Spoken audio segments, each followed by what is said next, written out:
And for people listening and women listening and saying, should I get checked? What are the symptoms they should be looking for to say, well, maybe this is hormonal imbalance and maybe I should get the panel?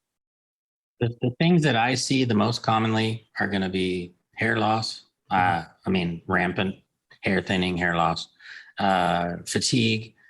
Sometimes it's more pronounced in the afternoons. Decreased libido, I think, is the plague of the 21st century in females. And another big one is insomnia. And I think when when they think about their own hormones, they're thinking hot flashes, mood swings, irritability, and vaginal dryness. But they may not have any of those if it's a progesterone problem, or if it's a testosterone problem, or if it's a thyroid problem. And the number one hormone imbalance that I see across the board, I have a quiz that's 36 questions that kind of starts the process of seeing where you might be. I've probably had 25,000 women take the quiz, and I always thought that the number one hormone imbalance would be estrogen dominance or too much estrogen.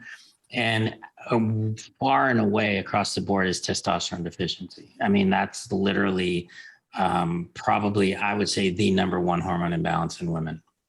Do you feel that's being fueled by nutrition? Do you feel that's toxicity? What is it? All of these things of the 21st century that are, affecting most of us anyway? EMF, toxicity, all of it. In younger women, probably the number one cause is birth control pills.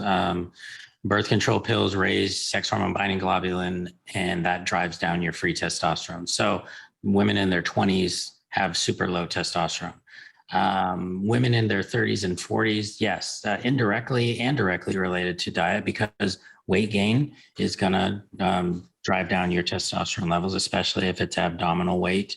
If you're not eating enough protein and fats to make testosterone, that can certainly have an effect. If you're eating a lot of processed carbs, that's going to decrease your testosterone.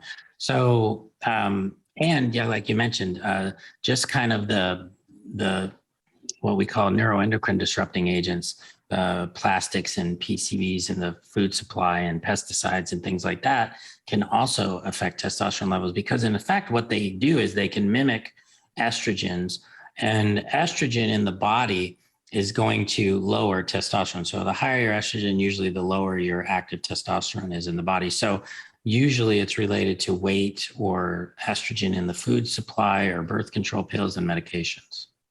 It's incredibly scary how many endocrine disruptors are out there and just everyday products that people don't know about. I posted about this recently that a new study found, I think it was most of the top junk food, or you could say fast food out there, suppliers have phthalates in them. And It's just rampant. It's rampant how many chemicals are in everyday supply. Cosmetics, I know, are a big one. Even sunscreens most people don't know, and they apply it every day because dermatologists say you need as soon as you know. And maybe that's part of the reason we have vitamin D deficiency. It's a series of things that happen here.